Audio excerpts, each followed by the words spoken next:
Mfahamu chatu, nyoka mkubwa asiye na sumu lakini hatari. Chatu ni mojawapo ya nyoka wakubwa zaidi duniani anayejulikana kwa uwezo wake wa kubana na kumeza mawindo makubwa. Tofauti na nyoka wenye sumu, chatu hutumia nguvu ya mwili wake kuua mawindo kabla ya kumeza mazima. Aina za chatu. Duniani kuna aina mbalimbali za chatu, lakini maarufu zaidi ni hizi zifuatazo. Chatu wa Kiafrika ama African Rock Python. Huyu ni mkubwa zaidi barani Afrika. Anaweza kufikia urefu wa mita 7 hadi 9. Ana rangi ya kahawia yenye madoadoa yaliyofifia ili kumsaidia kujificha kwenye mazingira yake, na huyu anapatikana pia nchini Tanzania. Chatu wa Burma ama Burmese Python. Huyu anatoka zaidi katika bara la Asia ya Kusini Mashariki. Anaweza kufikia urefu wa mita 5 hadi 7. Ameenea sana pia nchini Marekani katika jimbo la Florida, ambako amekuwa tishio kwa mazingira kwa sababu ya kuzaliana kwa wingi. Chatu aliyerejelewa ama Reticulated Python.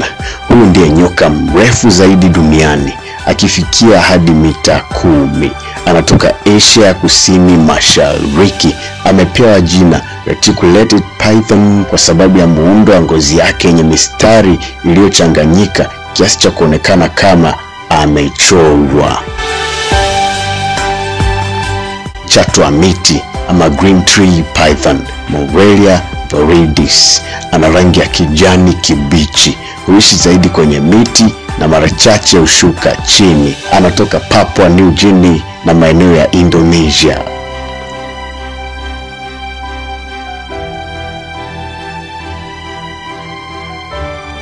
Tabia na maisha ya chatu.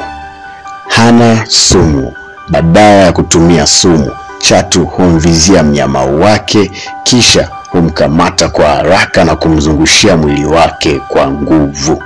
Chatu pia anaweza kumeza mawindo makubwa kuliko mwili wake. Hii inafanikiwa kwa sababu ya taya zake zinaweza kutanuka sana.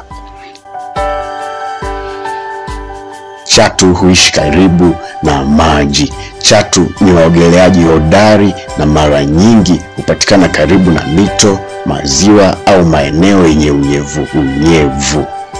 Pia chatu hana haja ya kula mara kwa mara.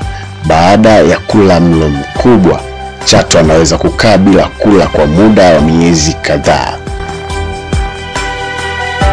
Chatu anajificha vizuri kwenye mazingira yake.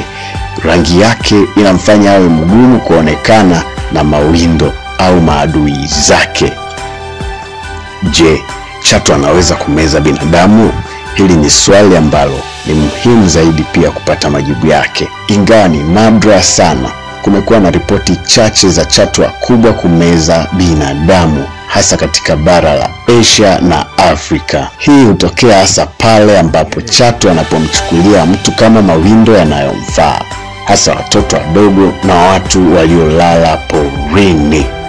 Umuhimu wa chatu katika mazingira ni kwamba chatu ni sehemu muhimu ya mfumo wa ekolojia kwa sababu: 1. Husaidia kudhibiti idadi ya panya na wanyama wengine wadogo wanaoweza kuwa waharibifu.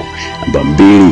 Ni sehemu ya mnyororo wa chakula kwa sababu wao pia huliwa na wanyama wakubwa kama mamba.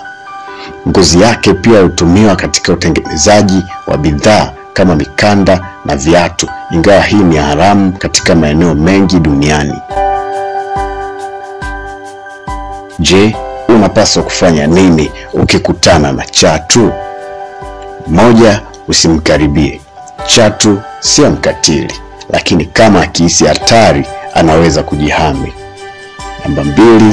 Usimdhuru bila sababu. Chatu hawashambulii binadamu isipokuwa wanapojisikia kuwa hatarini. 3. Piga kelele au tumia fimbo kumfukuza kama ni lazima, lakini mara nyingi yeye huondoka mwenyewe. Namba 4, wasiliana na mamlaka za wanyamapori ikiwa unakutana na chatu mkubwa katika maeneo ya makazi. Chatu ni nyoka wa ajabu sana anayevutia kwa ukubwa na mbinu zake katika uwindaji. Ingawa watu wengi wanamwona kama tishio, ukweli ni kwamba ni sehemu muhimu ya mazingira yetu, na huyo ndiye chatu.